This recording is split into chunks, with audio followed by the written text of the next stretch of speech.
Saludos a todos mis queridos estudiantes de Sistemas de Representación 20.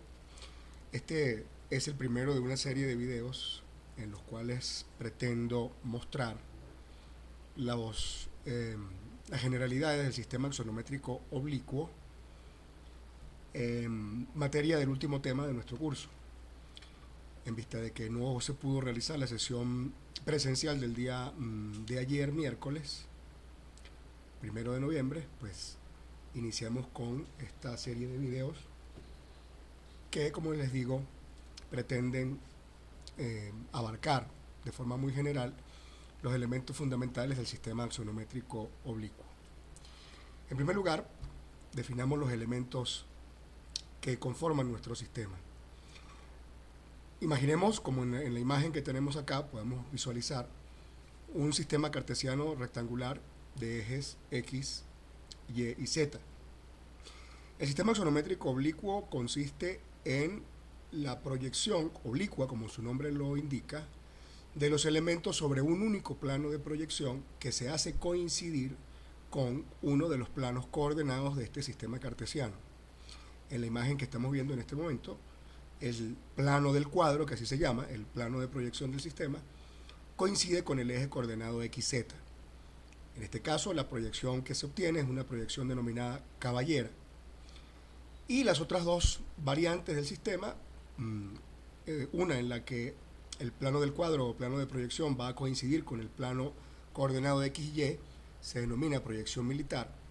Y, por último, si el plano del cuadro o plano de proyección coincide con el plano coordenado YZ, se denomina proyección de gabinete.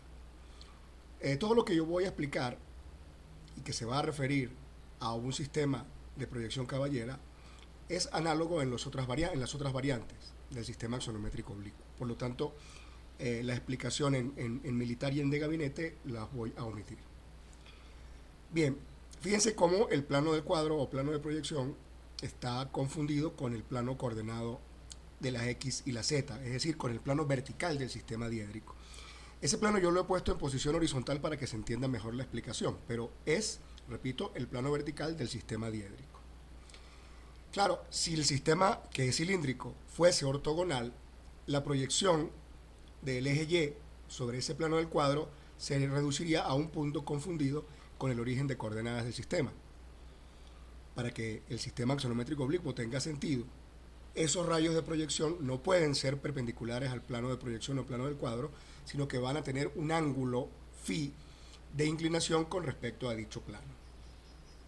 Por otra parte, existe otra variable que va a ser el ángulo de orientación que van a tener esos rayos de proyección con respecto al sistema XZ, mejor dicho, al sistema de ejes coordenados XZ. Una analogía de este sistema axonométrico puede encontrarse si suponemos que el origen de proyecciones es el Sol y que el plano XZ es el suelo y que el eje de las Y es un poste que está perpendicular a ese suelo. Como sabemos, el Sol puede cambiar la orientación desde el punto de vista de la orientación norte-este, dependiendo de la época del año, por ejemplo. Y ese valor de esa orientación es el que nosotros vamos a denominar en este sistema omega. Y asimismo, como sabemos, a lo largo del día, el Sol cambia o los rayos solares, mejor dicho, cambian el ángulo de su incidencia con relación al plano de la X y la Z de nuestro ejemplo, es decir, del suelo, con lo cual el ángulo phi variaría. Supongamos que existe un punto A sobre el eje coordenado Y. Vamos a suponer que hay un rayo proyectante,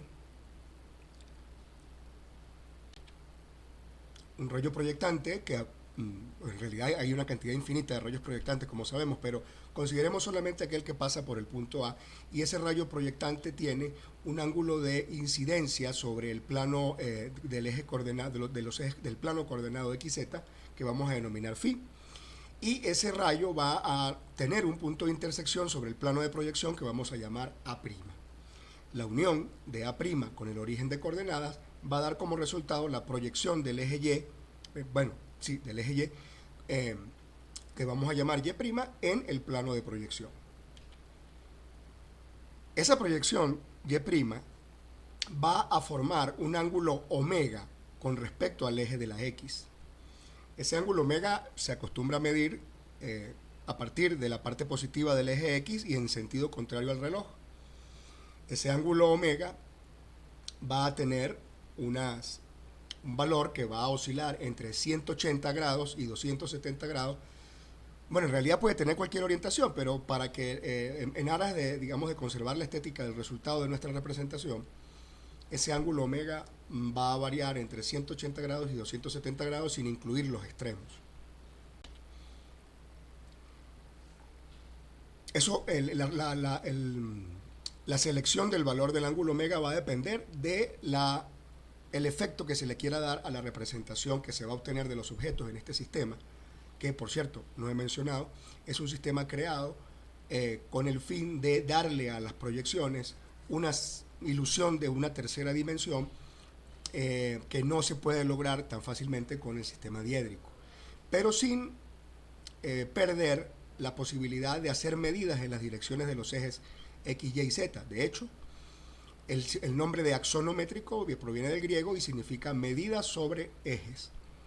Y de hecho, como el plano de proyección XZ, el plano coordenado, perdón, XZ coincide con el plano de proyección del sistema, todas las medidas que se realicen en estas dos direcciones, X y Z, van a estar en verdadera magnitud en la representación axonométrica. Las medidas en el eje Y que se van a proyectar en el eje Y' no van a estar en verdadera magnitud, al menos que el ángulo φ fuera de 45 grados. Sin embargo, el valor de 45 grados para el ángulo φ no se suele tomar en consideración. De hecho, aquí hay una etiqueta que dice que el ángulo φ, bueno, que el ángulo omega, perdón, está entre 270 y 180 grados, y el ángulo φ en realidad va a variar entre 45 grados y 90 grados sin incluir esos valores extremos. Como es bastante complicado, bueno, es algo complicado determinar el ángulo φ en la representación axonométrica, como vamos a ver ahora que pongamos la vista en forma perpendicular al plano del cuadro, no se suele tomar el ángulo φ como un criterio de un parámetro del sistema, sino más bien la cotangente del ángulo φ. La cotangente del ángulo φ se define como la inversa de la tangente del ángulo φ, es decir, va a ser el cateto adyacente de este triángulo que se forma acá entre el cateto opuesto, como se expresa acá en esta etiqueta. Ese cotangente del ángulo φ, que también se denomina en esta asignatura Q sub Y, coeficiente de reducción del eje de la Y, va a ser igual, como se puede ver en esta imagen, a la distancia que hay entre O y A', es decir, en el eje coordenado, en la proyección del eje coordenado Y, es decir, Y', dividido por la longitud OA, que está en el eje coordenado de la Y. Acá le he dado vuelta a la imagen, es decir, la vista que tenía en perspectiva, la he puesto de tal manera que el observador, es decir, nosotros en este momento estamos viendo de frente al plano coordenado XZ, que coincide, como dijimos, con el plano de proyección. Se puede ver perfectamente el ángulo omega, que en este caso es 270 grados, y se puede ver como la proyección del eje Y, que es Y', está